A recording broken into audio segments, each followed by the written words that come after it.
Out of the past, phantoms of a world gone by, speak again the immortal tale, The Executioner.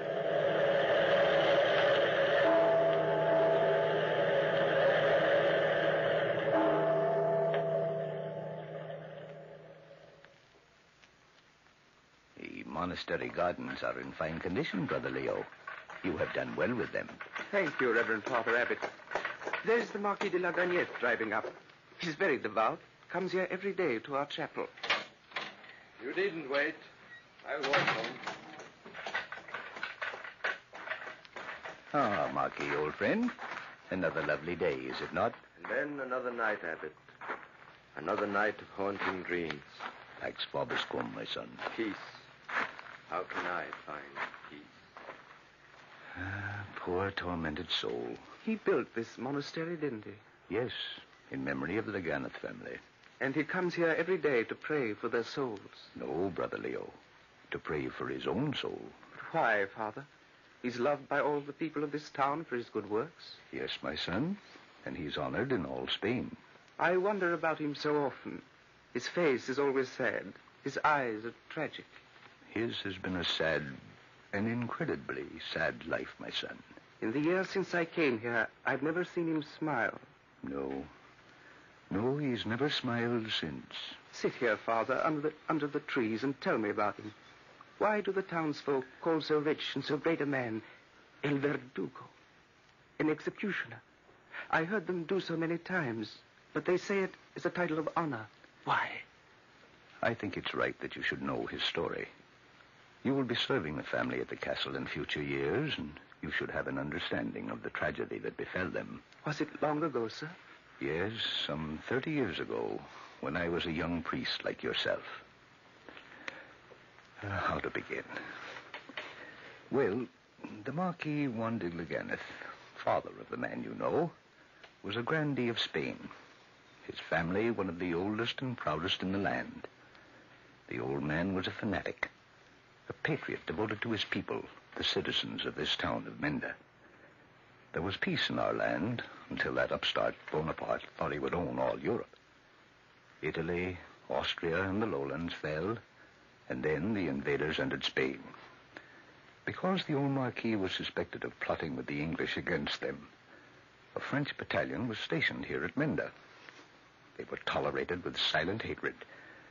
Meanwhile, the Marquis made plans which were to take effect on the night of the Feast of St. James. A ball was given at the castle, to which the French officers were invited and which they all attended. Unarmed, of course. No thought of danger, except perhaps the loss of a heart to some lovely senorita. Your voice was divine.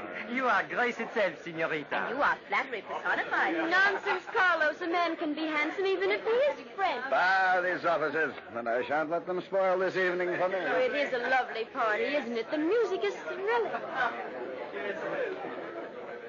Close the door, Benito. I would have quiet. Si, Father. Good. The hour is near at hand for our triumph over these invaders. I sent for you, my sons, to make sure all was in readiness. Juanito, the signal fire is built? Yes, Father. And we had news from the town. Our people are plying the French with wine and making holiday until the beacon fire is lit. And then, death. Not one will escape. That is my plan. English ships are waiting off the coast at this very moment. The English fleet? Oh, I see. That old orange seller who came here was really a spy. Yes, my boy, a clever spy. From the ministry in London. Then we shall soon be rid of this puppet king the Corsican Bonaparte has set up. Why have you left our guests, Marquesa? Oh, Juan, you and our sons should join them, or they may suspect. It's nearly supper time, and you have said that when the ladies were all in the salon and the men gathered in the banquet hall, you'd... Oh, I'm so afraid, Juan. Afraid for you, Felipe, darling, and for you, Juanito, my eldest born. Nonsense, Mamma Mia. There is no danger for us. Nevertheless, I fear something may go wrong. I tremble at the thought of what this night may bring. This night will bring freedom from the invaders, restoration for our king. And you tremble? Are you not a true daughter of Spain? Yes, my husband. Then we will speak no more of fear. Juanito, Are you sure that every French officer is here tonight? Yes, Father. Dancing with carefree gaiety. Foolish flies that will die in this old spider's web. The men servants know what they must do. Each one is armed, and each will deal with the Frenchman. They do not leave their sides. They must be silent and swift. I hold you, Anito, responsible for the death of the commandant, Victor Marchand. Oh, poor lad. He has such charming manners. I've just seen him walk out on the terrace with our Clara. What insolence. Ever since he came to the town, my sister Clara has cast wistful eyes at him. She seems to admire his undoubted good looks. Small wonder if he's madly in love with her. Clara is so beautiful. What a pair they make dancing together. Enough such talk revolts me. My daughter and this riff-raff officer of our enemy. Juanito, fetch her to me at once. Yes, Father. Come, Marquesa. We will join our guests. Yes, Juan.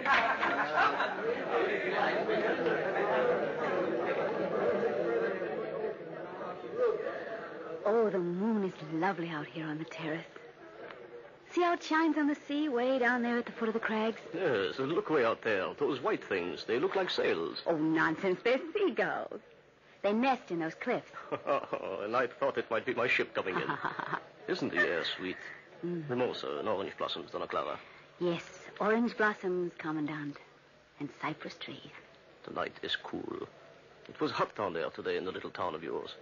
I was tired of military regulations and duties. Why, Victor Marchand, you were weary of serving your great Napoleon. Shame. I would die fighting for my emperor. But this business of being a policeman is hard. You all hate us French so. We Spaniards do not hate all Frenchmen. Oh, Clara, you are so beautiful. I do love you so. Is there any chance that you would marry me?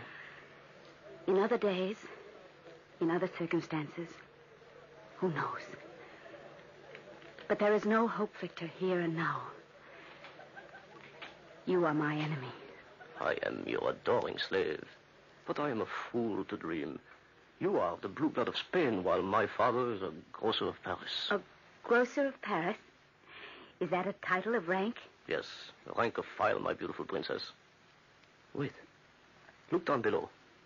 I gave orders for all lights in the town to be out at curfew. And yet it strikes me that there are a fair number gleaming here and there. Oh, it's only the moonlight on the bayonets of your own men. Well, it's certainly silent enough. I don't know why I should feel uneasy. Your father, the Marquis, is the soul of courtesy. And yet I keep asking myself why.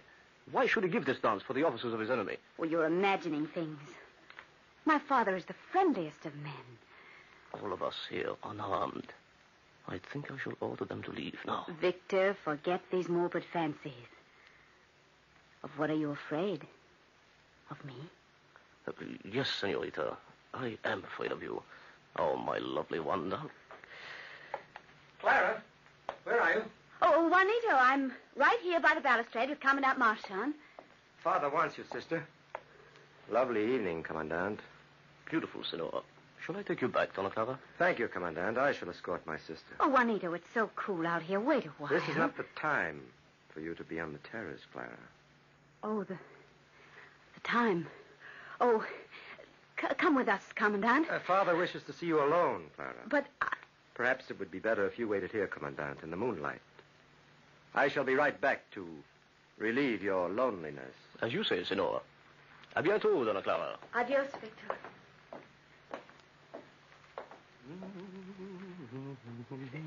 Is that you, Commandant Victor? Yes, what is it? I'm lucky to find you, sir. Those beggars down there are creeping about like worms. I knew I saw those lights. So by your leave, I came up the cliff path to find you. Come, climb up here over the balustrade. Wait. So. Now, go on, man. Well, sir, you know that they have treated us like scum. But since sundown tonight, they're sticking to us like leeches, saying it's the feast of St. James and we ought all to be friends. Very strange. Suspicious, sir. I say to myself, there is something up. They mean us no good. Then on my way here, I see a pile of logs and kindling, sir, over that point yonder. Well? Then just now, as I hurried on quiet as I could, I saw a man come out of the castle with a torch and head straight for the bonfire. A bonfire? A signal? I thought so. Look over there on the ocean. There, in the moonlight. Wait. They're ships. The sails of ships. It must be the English fleet. He's lit the signal. Look, it's flaring up to the sky.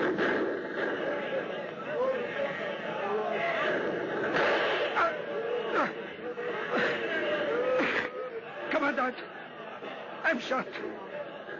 I'm done for. That shot was meant for you. Save yourself, sir. Long live the Emperor. My officers, where are they? Francois, Bouchard! Victor, fly. My brothers are coming to kill you. But my fellow officers, I must help them. Let me by. You can do them no good now. Killed, all killed? Yes, Victor, every Frenchman. So save yourself. Take the left path at the foot of the cliff, and my brother's pony. But go, Victor, hurry! Hurry! Clara, what are you doing here? Oh, Where's the commandant? I tried to stop him, Juanita. I held him as long as I could, but he pushed past me and left the wall. I'll get him. No, he went that way to the right. Did you see the French dog? Father! Bonito, Felipe, follow him. Not one of them must live. We'll get him. Let just one of them live, dear Lord. Oh, Victor. My Victor.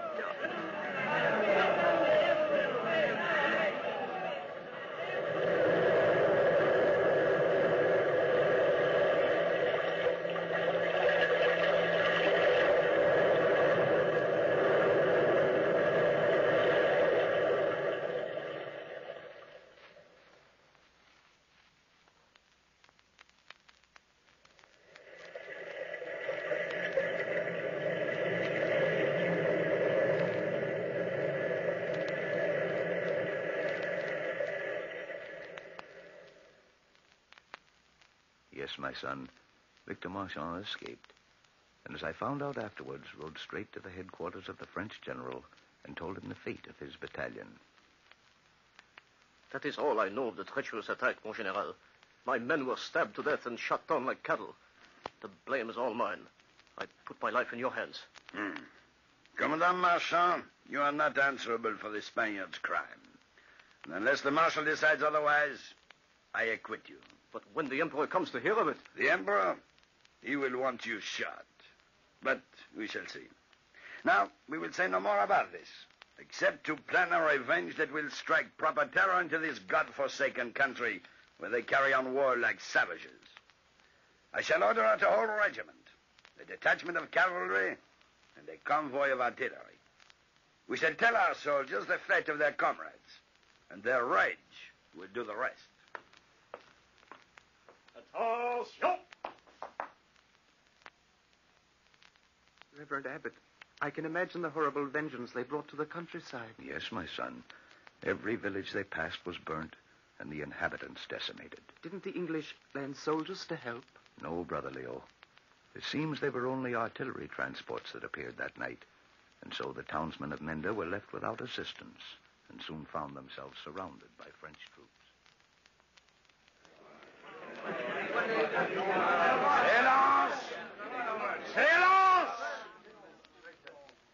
Citizens, dogs of Menda, for your savage crime against innocent men, your town will be given over to the flame, your population to the sword.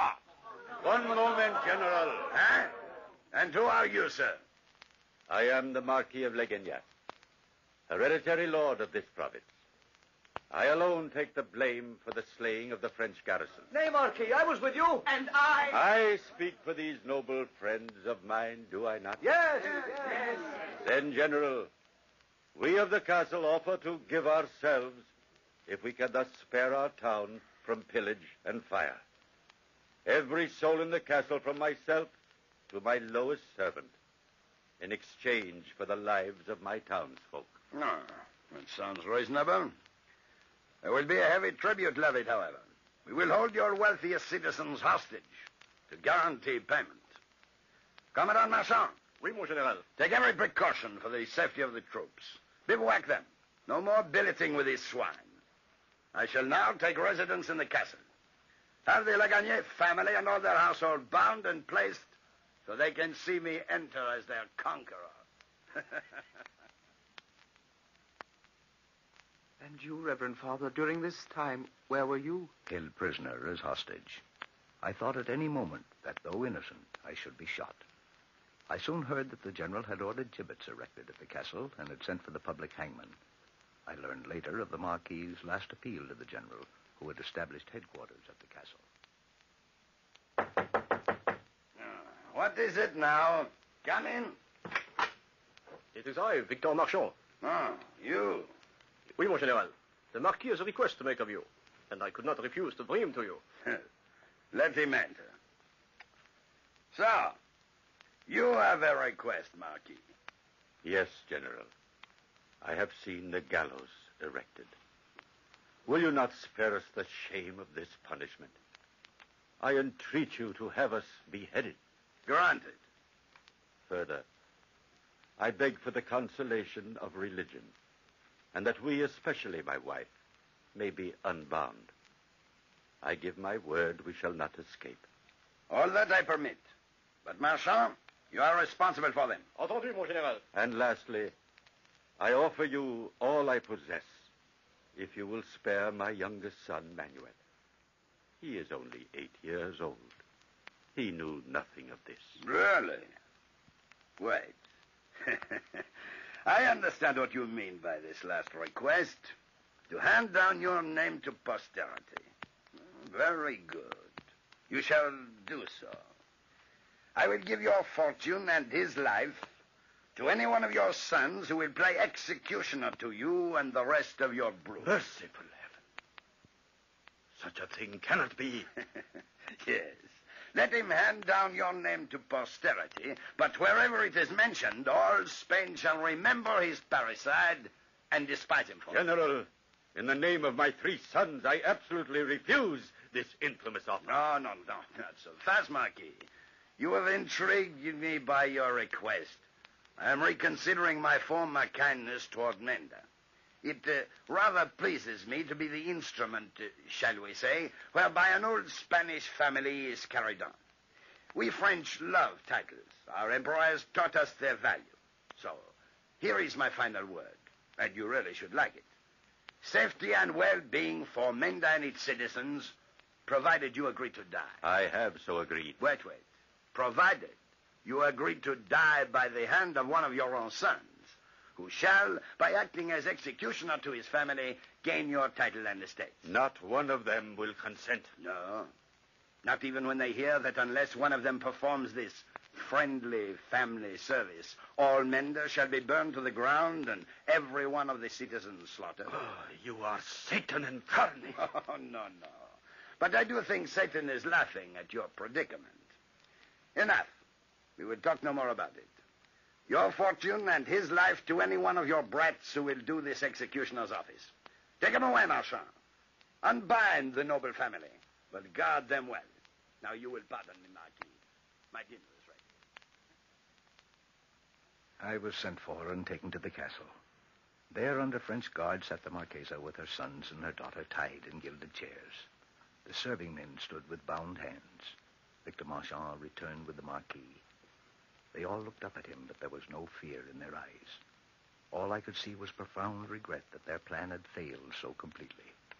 Victor Marchand gave orders that they should be unbound, and he himself untied the cords that bound Clara's arms.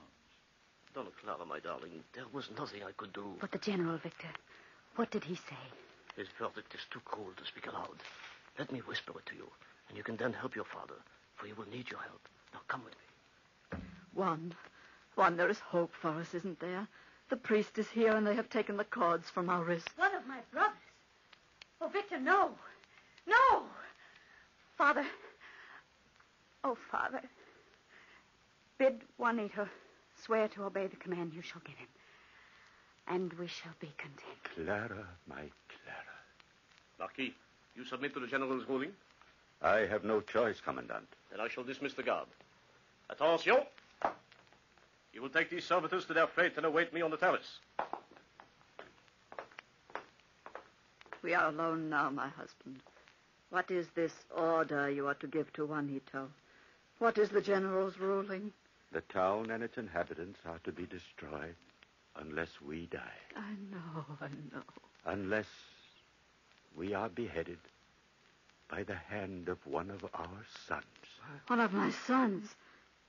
Santa Maria, no. And now you know the command I must give. And I give it to you, Juanito. Father. No, you cannot. Dear Juanito, you must not fail us. Do not compel us to submit to the fateful touch of the common hangman. At your hands, we will not fear to die. No. Think of Menda, Juanito. The town we have loved since we were born. Menda and Flames and all its people are people dead. Why, they are our friends. You can't sacrifice them to your own feelings. Juanito, my darling, my firstborn child, you will consent, I know. Mother, you ask this? You, my mother? Since the day you were born, you have never failed me, Juanito. You are a true Legañez. I refuse to be condemned to live. Nito, I command you. No, I can't do it. See that you lack the fortitude of a Spaniard No, I can't. and true responsibility to your people, my son. No, I can't Do you mean to keep us on our knees? What right have you to think of your own life and your own sufferings? Is this my son, madame? He has consented. Am I right, Juanito? Oh, Madre mia. During the next tragic hour, I did what I could to give them spiritual consolation and prepare their souls for life eternal. The general had ordered that the principal citizens of Menda be brought to the terrace where stood the block, the blade of its scimitar glittering in the sun. Then suddenly in the anteroom where the Marquis and his family were preparing for the ordeal, the general appeared. Well, I have dined and wined, so let us get this business over with. Bring the executioner Legañez to the block. Instruct him in his family duties. The crowd on the terrace is waiting impatiently. Our time has come, Juanito. Be merciful to my lack of courage. Take me first. Clara, my beloved, the general grants you your life if you will consent to marry me. Oh, Victor, Victor. There is no love without honor. And my duty is to my family. Our love was or might have been. Adios, Victor. And now, Juanito, dear brother, Pax Vobiscum, I am ready. Dear sister, let Felipe go with you. Juanito, my brother, I have always loved you and honored you, but never more than now. Farewell. God keep you both.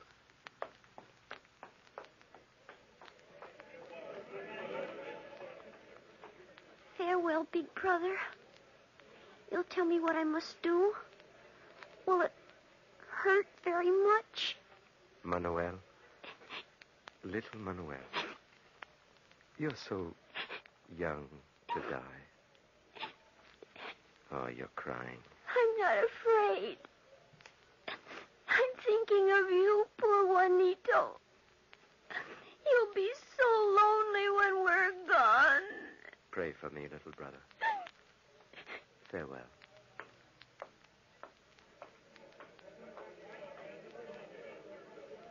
We shall meet, my dearly beloved son. Your mother is proud of you. Mother. My mother. Give me your hand, my son. You do great honor to our name. Let us walk together to our fate. Lean on Father Miguel, my son. He will give you courage from heaven. Here we are.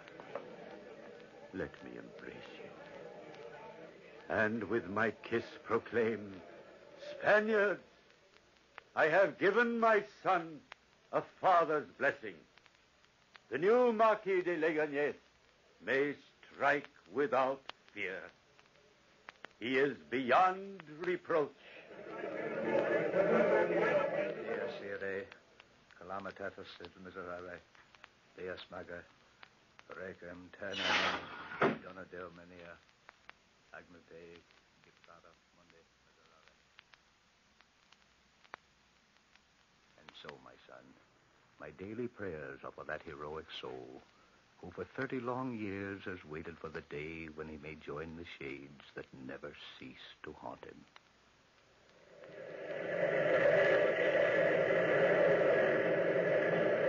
From the time-worn pages of the past, we have brought you the story, the executioner. Bellkeeper, toll the bell.